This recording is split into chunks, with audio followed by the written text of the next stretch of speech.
Oh, so annoying. Does your TPMS tool sometimes just not program the sensor? Let's troubleshoot this one together.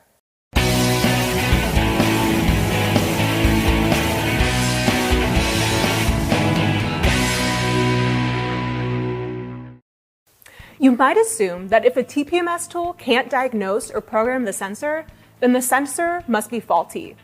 Well, that's not necessarily the case, especially if you're using an OE quality sensor. It's more likely that one of these two scenarios is taking place. First, the tool might not be updated with the latest TPMS tool software. Software updates are extremely important so that you have access to any new features and bug fixes. They also include the latest sensor coverage for new vehicles on the market. If you don't have the latest tool update, then the vehicle year, make, and model that you're servicing may or may not have coverage on the tool. If the TPMS tools can't diagnose or program the sensor, it most likely doesn't support the coverage of the sensor you're using. Most TPMS tools cover a unique set of sensor brands. While universal sensors are widely used today, some companies create their own tools to work only with their sensors.